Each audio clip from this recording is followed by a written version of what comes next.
Good evening, everyone. Ken McLeod with you on this Saturday night. 2 people are dead after a plane crashed Friday in Palm Beach County at the airport in Lantana. The sheriff's office says the aircraft went down just east of runway 16 just before 11:30 a.m. Now, according to the FAA, the plane was a single-engine Cessna 172.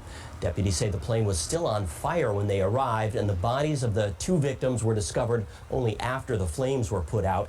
The NTSB and FAA are both investigating this crash. Now to some news about your money. Governor DeSantis has signed a nearly $1.3 billion package of tax breaks. The package includes a series of so-called tax holidays. DeSantis signed the bill 2 days before the start of a disaster preparedness holiday, which will allow shoppers to avoid paying sales tax on a variety of storm supplies and household goods.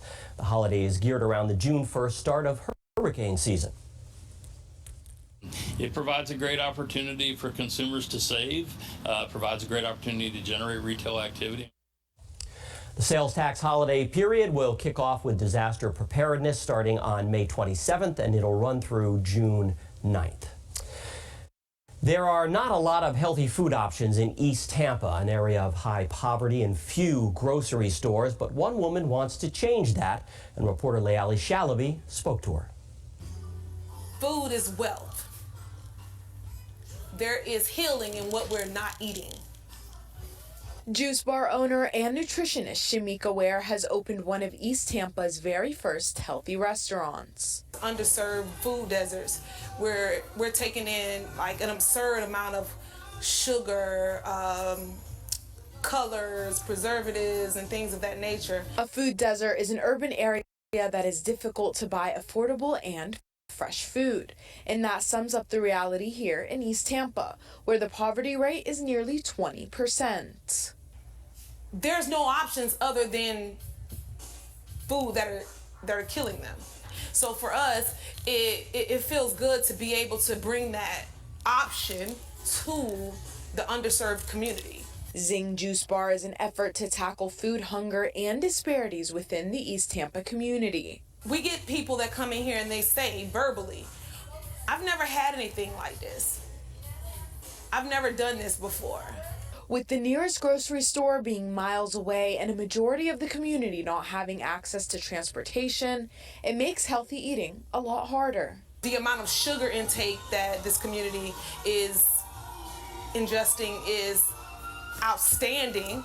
Astronomically high. Ware is determined to change that with a blend of fresh fruits paired with her passion for a better community. Me giving back, it's a way of me giving back to where I grew up. You know, what we don't put in our bodies can kill us, but if we know better, we do better.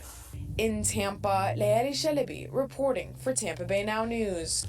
The beaches are crowded this weekend, and that's a trend certain to continue through the summertime, but beachgoers need to beware of turtles. Reporter Andrea Alvarez recently spent some time with the Florida director of the Ocean Conservancy. And so we're talking about loggerhead turtles, we're talking about green turtles, we're talking about leatherback turtles. These are some of the more common ones that you'll see nesting on Florida's beaches this time of year. And those sea turtles come up onto the beach and they dig holes to nest. They come up at night, and they need several conditions to ensure that their nesting goes down appropriately and adequately.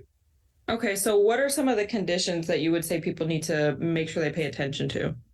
Well, so I think folks need to really remember that they need to keep the beach clear for sea turtles who are going to come up. And that means if you dig a hole, fill the hole in, because the last thing we want is sea turtles to get stuck in a hole that you dug.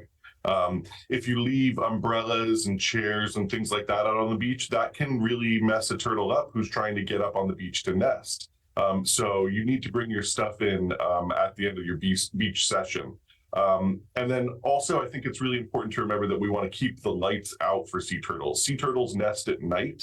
And if you can remember to turn the lights of your house or your condo off at night, it'll keep those turtles from getting confused as they use natural moonlight and starlight to come up onto the beach to nest. Absolutely do not touch sea turtles that are nesting and do not interfere with their nests. We need every sea turtle egg to have every chance to become a hatchling. And unfortunately, human beings interfering with that could really impact the amount of nests that come and hatch. And so if you you do see a nest, the best thing to do is to alert the Florida Fish and Wildlife Conservation Commission, and they can come out or send someone out to mark that nest so that other folks know to stay away. You've maybe seen nests out on the beach. They're usually marked by stakes with yellow or pink tape around them, and sometimes a sign that says, this is a sea turtle nest, do not disturb. And that's really what you need to remember. Do not disturb sea turtle nests. It's against the law, and it's also really bad for the sea turtles. All right, let's go ahead and get a check on the holiday weekend forecast now with meteorologist Jacob Wyckoff. Ken, we are looking good as we go into the next few days. We are slightly below average for our afternoon